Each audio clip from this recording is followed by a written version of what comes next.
NLEX Road Warriors versus Rain or Shine ni Last of Painters. Sobrang solid pa nga na lineup ng Last of Painters ngayon. At isa sila sa mga teams na hindi pa nagpapalit talaga ng import kasi sobrang ganda ng pinapakita ni Aaron Fuller. Ang NLEX Road Warriors nga ngayon ay nakadalawang talo na yun. Palit sila ngayon ng import. So hindi natin sure kung magaling talaga yung import nila. Hindi ko kilala yung laro ng import nila ngayon. Kung magandang papakita nun, edi magandang magiging result para sa NLEX. Kung maganda rin ang papakita ng newly acquired nilang player na si JB Moco na galing sa Phoenix Fuel Masters.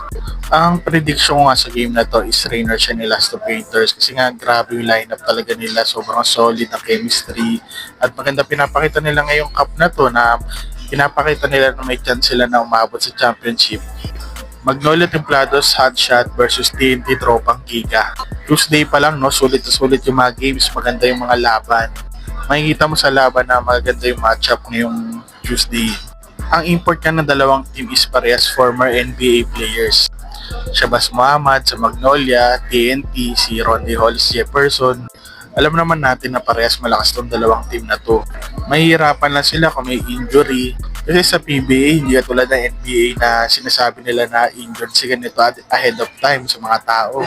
Nalalaman natin mga injury pag pinapanood na natin. Sana nga meron nag-update na tungkol dito sa mga injury reports. Kasi para sa mga nanonood sa atin ng mga sugarol, alam natin na advantage yan. Para sa akin na magiging dikit laban na to, ang hirap i-predict ka. Ang prediction ko nga sa game na to, feeling ko mananalo is TNT Tropang Giga kasi na grabe na yung Rondae Hollis Jefferson. Alam natin na magiging solid na import siya dito sa PBA, parang si Justin Brownlee. Kung pwede nga lang, mag-i-import din natin sa Gilas Pilipinas to si Rondae Hollis Jefferson soon. Import na nga siya ngayon sa Jordan, pero siguro pwede ba yun? 2 beses siya ma-naturalize. Sa mga may alam dyan, comment down below.